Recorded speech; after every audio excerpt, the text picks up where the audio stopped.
දඹදෙනි රාජධානි සමයේ පර්වත මුදුනේ අතිශය රහසිගත දළදා කුටියක් නිර්මාණය කිරීමට රජු කටයුතු කළේ පරදේශක්කාරීන්ගෙන් දළදා වහන්සේ ආරක්ෂා කර ගැනීමට.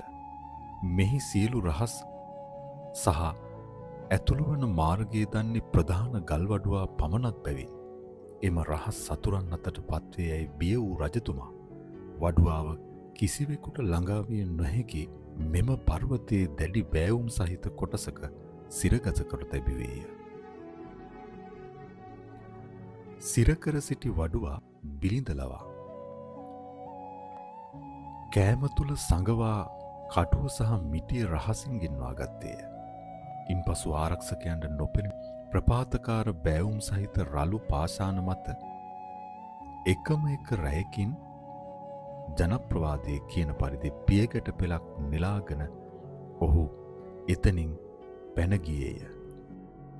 රජුගේ සිරබාරයෙන් රහසිගතව පැන ගිය වඩුවා රාජධානියෙන් බැහැරව ගොස් සැඟවුණු ගම්මානය අදටත් හොර වඩුන්න ලෙස හඳුන්වයි.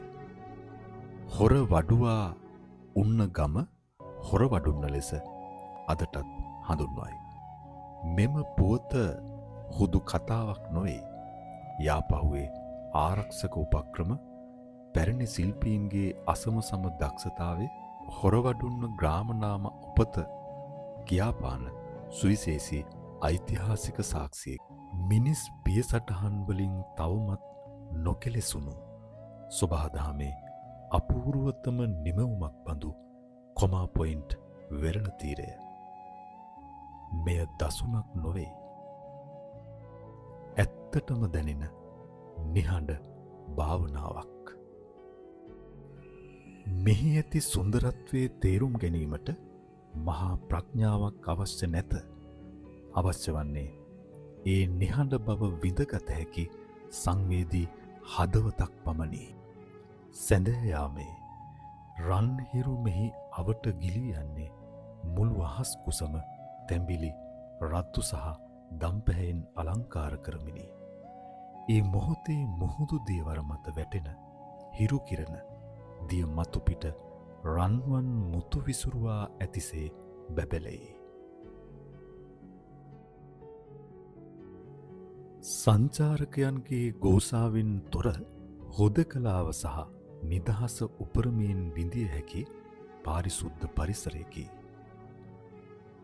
ගතමින්ම සිතද පිරිමදිමින් හමායන සිහිල් මුහුදු සුළඟ ජීවිතයේ සියලු විඩාවන් නිමේෂයකින් නිවාදමයි.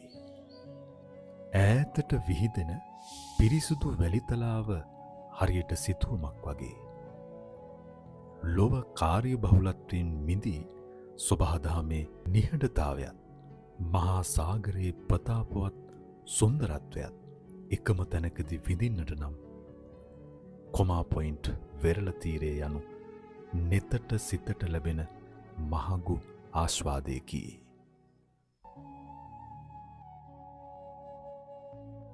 විස්මයක මහත මෙහි ඇති වැලිතලාව සාමාන්‍ය වැලි නම් නොවේ. වැලිතලාව සේදී යන විට මුළු වෙරළම දියමන්තිකට විසිරී ගියාක් මෙන් ප්‍රභාස්වරව බැබලෙයි. ඒ මතින් පියනගන මිනිසෙකුට දැනෙන්නේ තමන් මේ ඇවිද යන්නේ පෘථුවිය මත නොවේ දිව්‍යමය මාවතක බවයි.